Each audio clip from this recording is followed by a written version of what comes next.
Okay, you know what? Let's watch this. Let's watch this while we This video is sponsored by Honkai Impact 3rd. Oh, okay, you know what? A Garn video is pretty W. So let's watch Gamers, gacha gamers. You know me, I love my 2D goodness. girls, and Honkai Impact Fate series is one of the most expansive franchises in all of anime.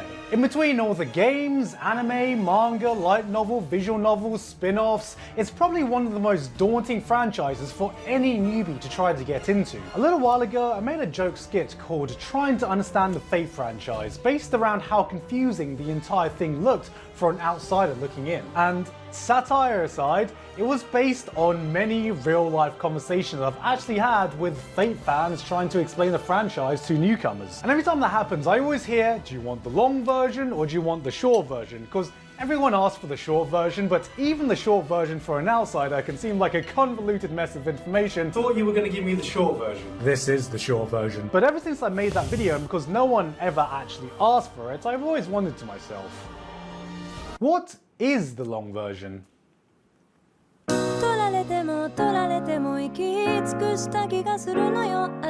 The Fate franchise fascinates me. Originally created by Kinoku Nasu, what started as just a single eroge visual novel has turned into a multi-billion-dollar franchise with more media than any sane person can wrap their head around. I mean, just look at all this shit. Can you see how many there is? There's at least 5. So it can be easy to forget how and why people became fans in the first place, that many newcomers may even forget to ask, what is Fate even about? Don't worry, I got you. The basic premise revolves around a bunch of... I legit have zero clue what the fuck Fate is. I just know Saber is like a unit, and Rin is a unit, and Archer unit, because they had this Fate collab with Battle Cats. They had a Fate collab with Battle Cats. That was my first ever exposure to the Fate series. Then there was like a Saber 5-star, there was like a Rin, I think there was like Archer as well. Yeah, that was it.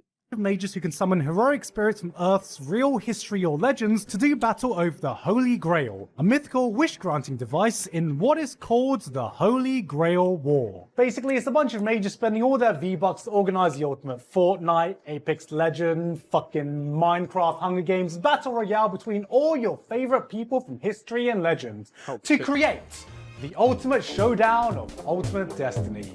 God, I hope my audience isn't too young to understand that reference. And the Holy Grail War is just basically Nasu going, what?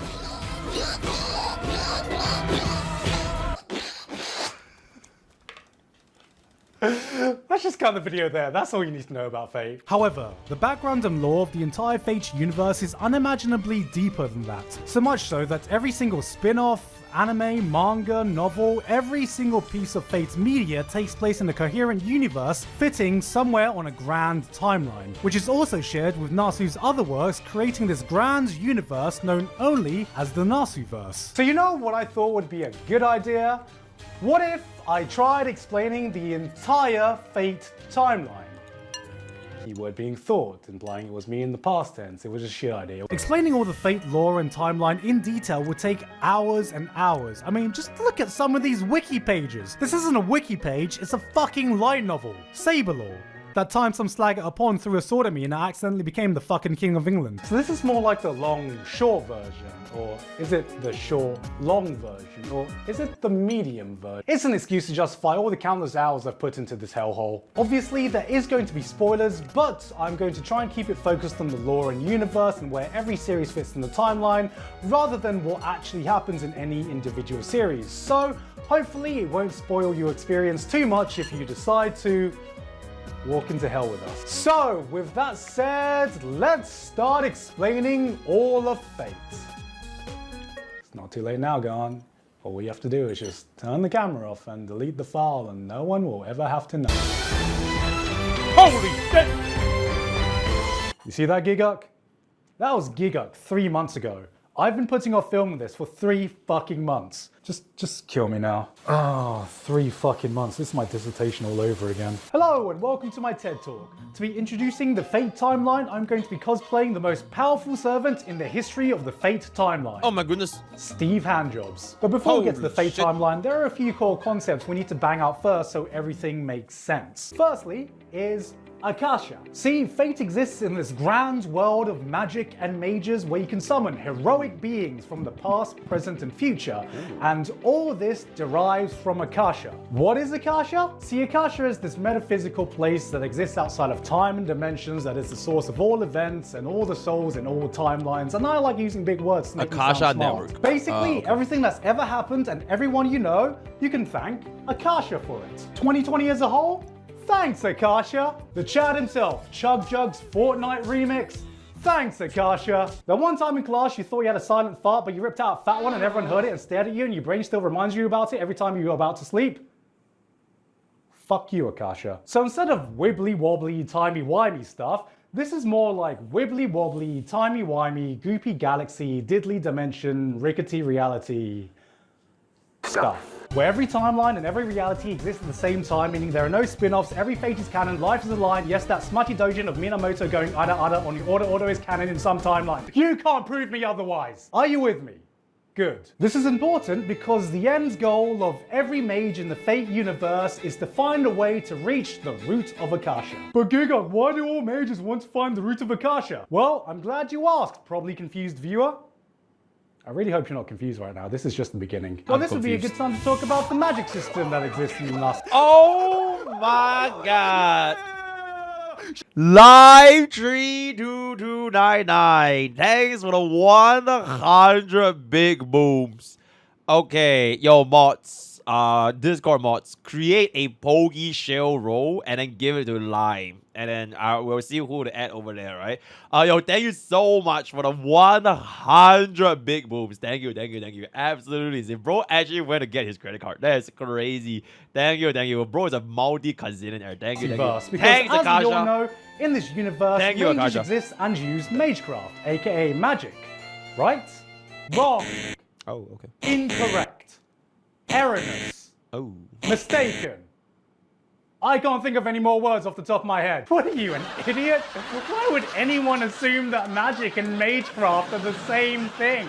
Look at this guy. Typical man that can't tell the difference between magic and magecraft. No. You got magecraft, the weak sauce imitation butter. Ooh, I can't believe it's not magic. And then you got the Chad true magic. This is the top tier gourmet shit. This is the shit real mages want to use. The kind of shit Gordon Ramsay has to taste off and goes, finally. Some good fucking magic. But this premium Okay, so magic is butter and magecraft is margarine. Okay. shit can only be achieved by mages who view Akasha. And once someone gets that magic, that path to Akasha is cut off, and then the magic can only be used by the direct descendants of that original mage. Basically, no one has real magic and they're trying to get to the root of Akasha so they can stop using the peasant dollar store magecraft shit. Oh man, what if the third magic was just How many subs for the How many Poke subs for Hater? Pokke? Roll. 100 subs, send it. the power to create fate porn? But what's stopping all mages from getting to this mythical place called Akasha? Well, you have this thing called the counterforce. This is The kind of like a safety mechanism that counterforce. stops the world from going extinct because the Earth is actually alive and has a will, and don't worry about that right now. And the counterforce itself is made up of two parts. The collective unconscious will of humanity itself to survive, Illya, and the will of the planet itself, Gaia, online. Why is this important? Because the counterforce has powerful defense mechanisms, like being able to summon heroic spirits from Earth's history in order to defend itself, which we call servants. Sound familiar? I understood that reference. So it'll intervene anyone trying to get to Akasha, aka the goopy galaxy timey-wimey Chat, who place. is this girl? That reference. So it'll itself, which we call Who is it? servants. Yo, who is this girl? She looks that.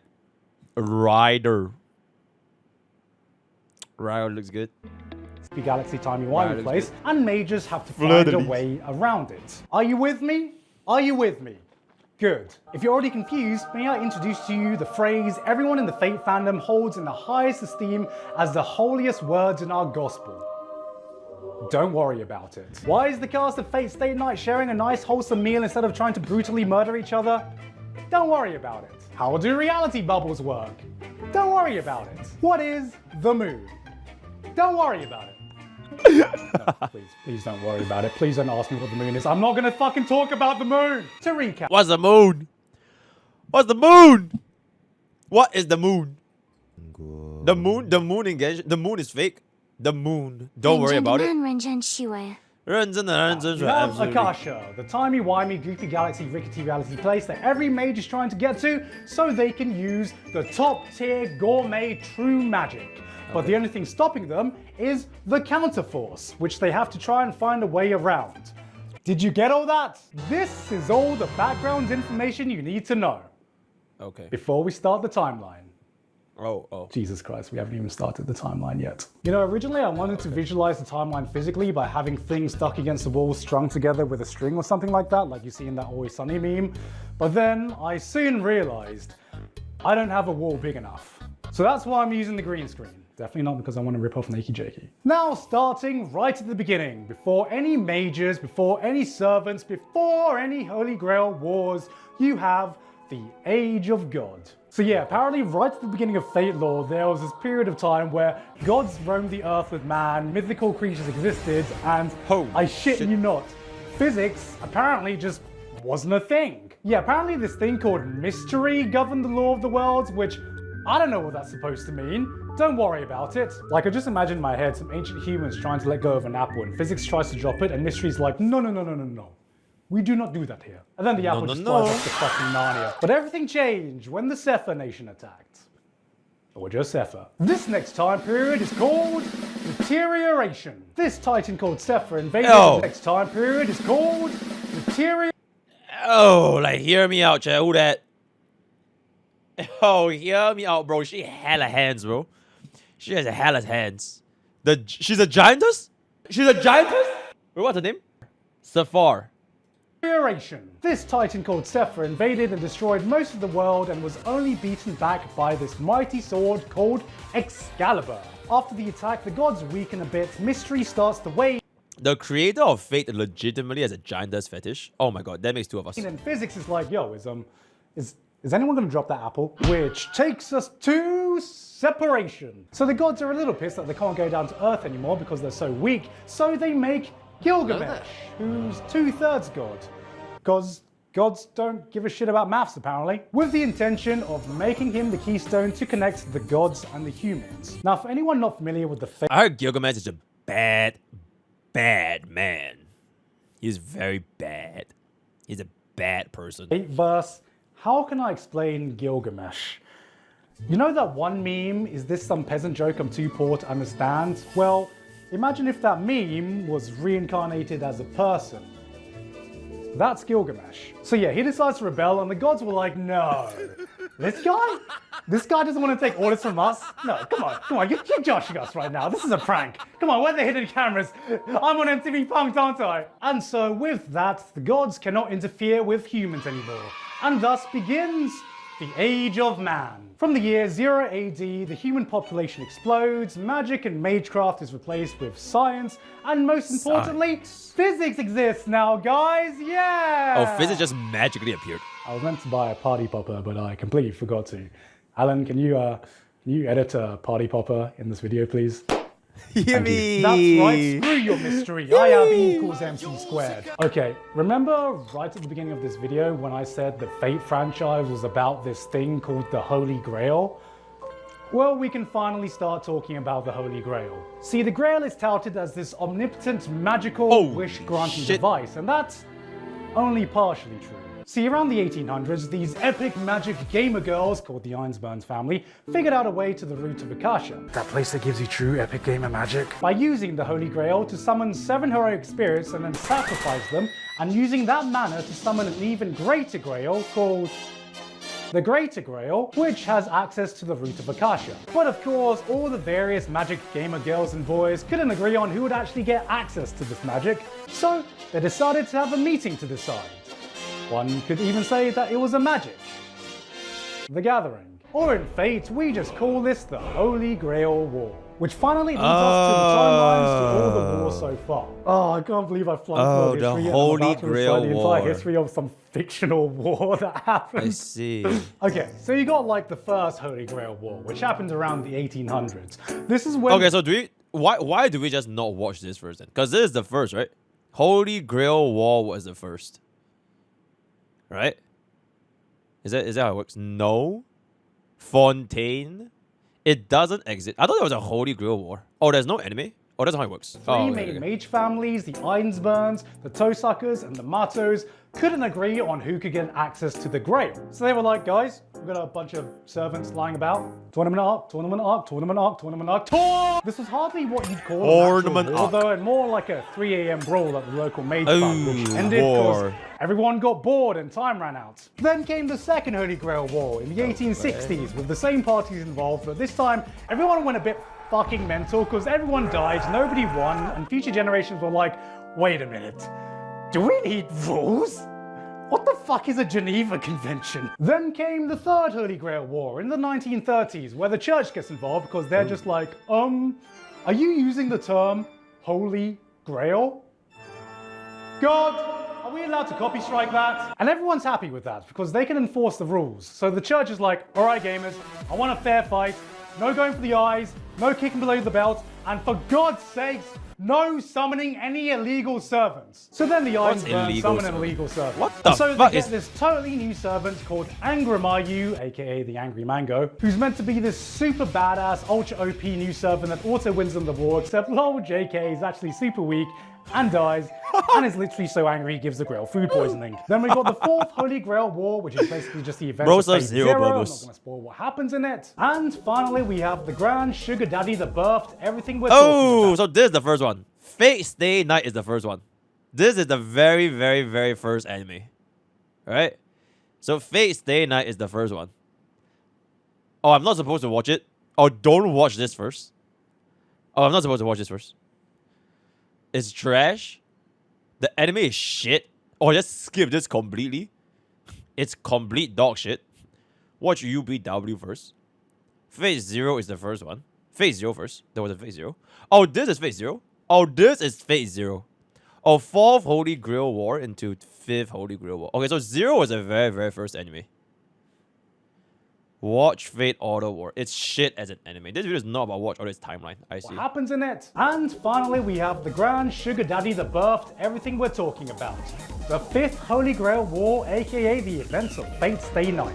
Following Shiro fighting in it using the power of friendship and fucking, mana transfer. What? And this CG dragon still haunts my nightmares. What's important here is that this war has at least 3 different timelines because the original Fate Stay Night was a visual novel with 3 different routes. You got the Fate route, Unlimited Blade Word, and Heaven's Feel. Or, to put it more simply, you got the Saber route, the Best Girl route, and the Sakura route, with extra fucking, mana transfer. But it doesn't stop there, because next we got Fate Hollow Ataraxia, which is kind of like a sequel to Fate Stay Night because it takes place 6 months after the events that happened in there. So you may be wondering which one of the 3 routes it follows, and the answer is yes. So one of the main girls for Fate Stay Night, Rin, is doing some magic experiments, and she does a little bit of an oopsie, and completely fucks up the space-time continuum, merging all parallel universes together. And I know what you're thinking, this doesn't sound like a little oopsie, this sounds a bit more like a big oopsie. But it's all good because she looks great in thigh highs. So we're following this mage Bozette who was dead off screen in the original Fate Stay Night, and she is now alive along with Angramayu, aka the Angry Mango. And they're stuck in a Groundhog Day type time loop, living the same 4 days over and over, and she has to find a way to escape without fading from existence because she was originally dead, and I guess people die if they don't exist. Since most of this takes place in a time loop, this is basically just Fate Re-Zero Edition, so you can essentially just call it Fate Zero. Wait. And you know what? That's basically everything for the Flagship Fate series. We did it, guys! Woo! That was pretty simple, right, guys? What are we missing? Fuck. Of course, we are going to have to fill this timeline in with all the other Fate media out there. So, let's do the time warp again. Oh my god. Alan, fucking cut that. Alright, so let's start with Fate Apocrypha. Oh my god, his editing is the crazy. Fate Apocrypha timeline is exactly identical to the original timeline, except when we get to the third Holy Grail War, where the timeline was like, you know what? Nazis. What the fuck? Of course it's the fucking Nazis. So the Nazis join the Third Holy Grail War, and instead of there being a winner, the Nazis steal the Greater Grail system. And so after that, a Transylvanian Nazi mage guy steals it from the Nazis again, and then I guess the Nazis go on to lose World War II as usual. Fast forward to the future, and somehow the entire world finds out about the Greater Grail system, and everyone and their dog tries to make a cheap imitation of it. And so because of this, the Transylvanian Nazi sorcerer guy vows to make the Holy Grail War great again. And so he makes the Great Holy Grail War. I shit you not, this is what it's called. Great And so now Holy instead of Grail 7 War. servants, you have 14 servants separated into 2 teams, red and black. That's right, it's a team deathmatch. Team deathmatch. And so we get a season of red versus black, Mordred is hot, and a stealth will make straight guys question their sexuality, and gay guys question their sexuality, and gay girls question their sexuality. That's a guy. Oh. Yeah, I knew that, yeah. And me question my life choices for spending $400 for a dick. That concludes the events of Hitler's Day Night. Next on the menu, we have today's menu for Emiya family. Did you see what I did there? This is, I think, just another alternate ending to the 5th Holy Grail War, where I guess nobody dies and they all just sit around cooking and playing volleyball and being happy, and this is canon, okay? They never explain where this takes place on the timeline, but I don't care. They're all happy, Akasha made it, it's canon. Like in my mind, this is the reality when someone just tried playing the Fate visual novel, but got bored 5 minutes after reading words and then just left. And never came back. And then all these characters are just sitting around having a gay old time waiting for the Holy Grail War to start. This is what happened. This is the reality where Sea-Dog VA tried to play Fate. Alright, so I'm just gonna make a Fate Stay Night bubble, and then I'm gonna put Fate Tiger Coliseum and Fake Unlimited codes in this bubble, because they're just fighting games and they're already beating the shit out of each other in the series anyway, so I guess these are just the filler episodes we never got to see. Then we got Fate School Life, which is kind of like a slice of life spin-off in the Fate Stay Night universe that also has Ataraxia characters in it, so I guess it goes here. Can you tell how I'm sure I am right now? Lord Elmaloy's Case Files. This is basically just CSI magic that takes place after Fate Zero but before Fate Stay Night, starring Fate Zero's Waver. Except Waver's gone from Daddy Step on Me to Step on Me, Daddy. Alright. Now we get into the manly shit. Fate DJ Khaled, line of Prisma Illya, is a spin-off where Illya becomes a magical girl. And instead of summoning servants, the magical girls can use these magical cards to channel the power of a servant. And also there's a magical talking wand, don't worry about it. Before I properly got into the Fate franchise, I thought that this was just an unrelated spin-off that had nothing to do with the main universe, but shit. no. Not only does this directly diverge from the main timeline, but it has 2 separate universes within its own universe. It's a fucking Illya multiverse.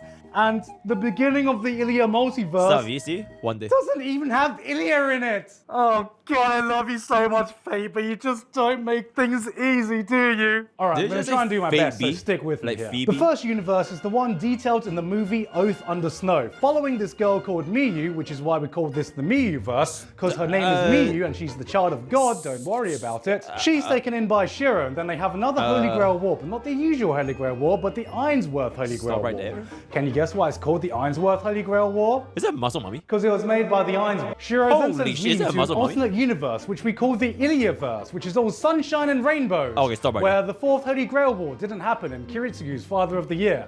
You got cute girls doing cute things, cute girls doing magical things, and cute girls doing each other. This is the universe fuck where is even season going 1 on, and bro? 2 of Prisma Illya happens, but then you have season 3, which jumps back into the Miyu-verse. And if you think that complicates the timeline, how about this little knowledge of nugget? So, in the original Fate Stay Night, Illya is 18.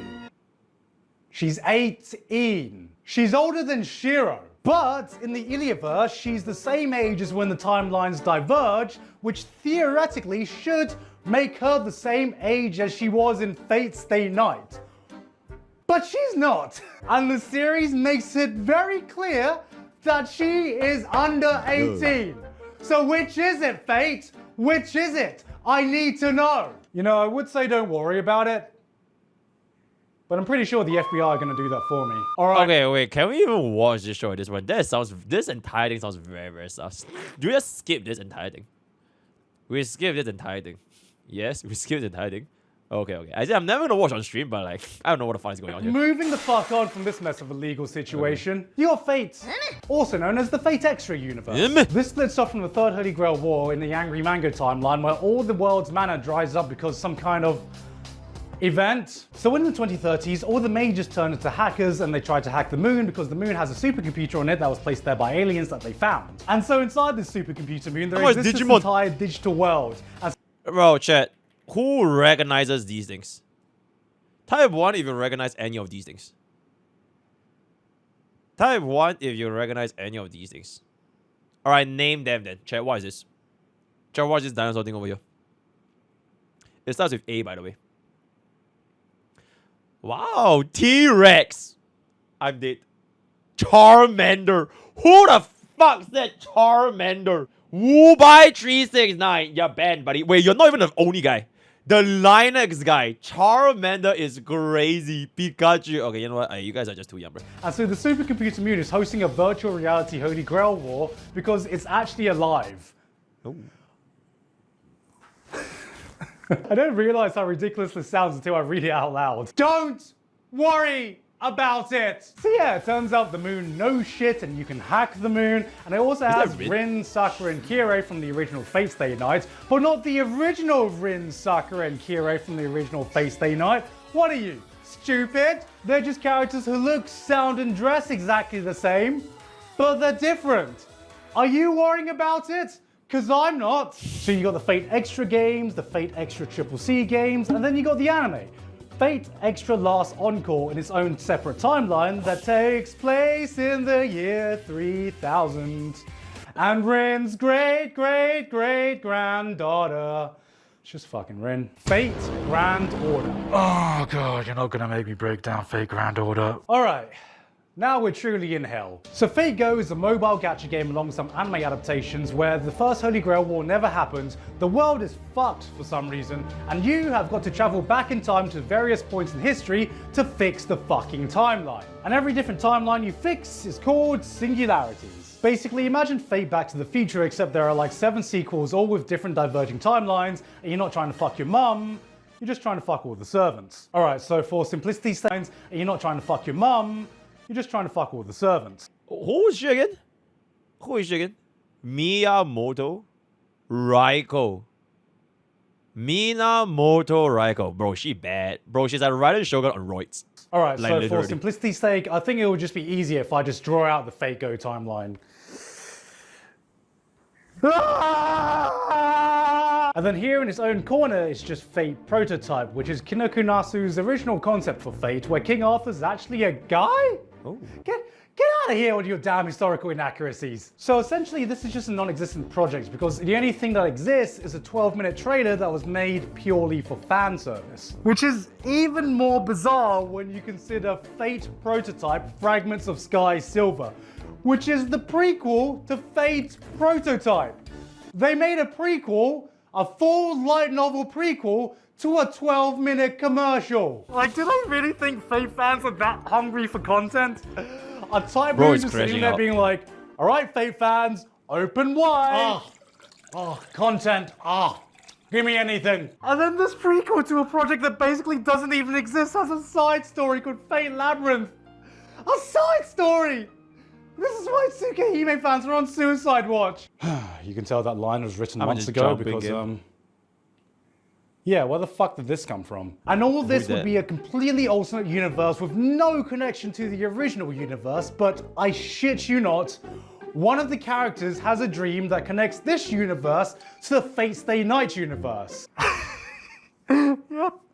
It's literally canon by dream. Alright, I think we're getting close to the end. Next is Fate Strange Fake. This is a light novel series that takes place after the 5th Holy Grail War in America, where they do their own Holy Grail War. In America! Blackjack, written by the same guy who did Bakano. As of recording, we don't know if this follows on from the main Flagship Timeline or is part of an alternate universe, but what we do Hell to know the is that there's a yeah, servant bro. called Watcher, and it's literally just a fucking whale in the sky. I'm sorry, I must have missed the legend where a fucking flying whale saves Earth.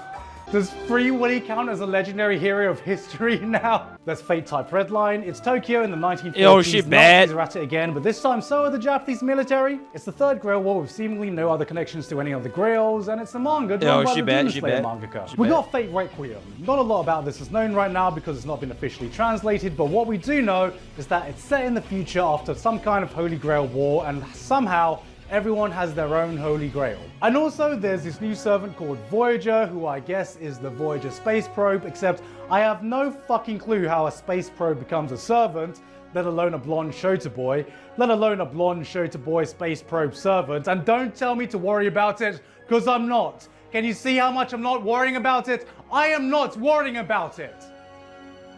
But seriously, how the fuck? And finally, in a bubble within its own fucking dimension, is Carnival Phantasm, where all the Fate characters and other characters from Nasu's other works are just hanging out, I guess. Doesn't make any sense. I have no idea where this fits on the timeline. I think this is just a bubble reality where Akasha got fucking drunk. And that's it. That is the long version. Cause Sunday got drunk. Kinda. Oh, but Gigguk, what about the rest of the Nazi-verse? You gonna do that as well?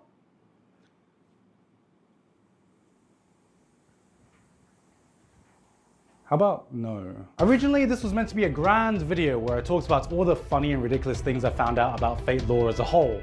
But when I started it, I kind of realized I'm gonna need 20 minutes just to explain the fucking timeline. So you know what? This may just be the first part in a multi-series lecture from hell. Because the worst thing about Fate is that after going through all the timelines, after connecting all the lore, after spending far too many hours consuming Fate media and reading pages upon pages of wiki articles, it kind of makes sense. Oh God, this chart actually makes sense to me. The entire timeline is actually the simplest part of Fate lore. Fate is just an all-encompassing hole that just gets darker and gloomier the deeper you go down. People wonder what's at the bottom of the abyss in Made in Abyss. It's just the fucking entrance to the Fate hole. You want the real short version Fate newcomers? You watch either of these two, and then watch this, and then watch whatever the fuck you want. Or you know what? Fuck all this. Start with the spin-off series. Start with lesbian lollies kissing. Start with Fate MasterChef. Fuck. Start with the Dojinshis for all I care. Oh my God. Ignore all Can the I have shitstorm going on in the comment section Can I right take a bed? now. The reality is, it doesn't really matter where you start. As long as it looks interesting to you, then go for it. The problem is there's so many people who are obsessed with optimizing the perfect read and watch order that they forget that if you enjoy the experience and it gets you into Fate, then who the fuck cares what order you watch it in? Cause look, memes aside, the Fate lore may be a convoluted mess to unravel, but it is an awesome franchise. It's a series that can have amazing fights with balls to the walls action and magical moments that cut deep into your heart. And then Thomas Edison shows up as a lion. Because if you've reached the end of this video knowing nothing about Fate and this is the video that's convinced you to give it a try, what the fuck is wrong with you? This got you interested in Fate? Oh God, why didn't you just listen to me the first time and go with the short version? You know what? Fuck this. I'm done. I'm done. I'm not doing Fate anymore. I'm literally gonna go crazy. You know what? I lied. This isn't even the long version. Oh my God, cinema video. Cinema video. Hey guys, I really hope you enjoyed that video. Thank you. Okay, wait. So the recommendation is this, right? This was the recommendation. Hold up. And then watch this. Okay, so I watched Stay Night. TLDR, just skip everything except the main ones, which is Elba, Fate/Zero, and Heaven's Feel. The rest is really messy and weird. Okay, Holy shit, that was an hilarious video. Okay, so I watched Unlimited Blade Works, followed by Zero, followed by Heaven's Views. You have cooled your last cool, my man.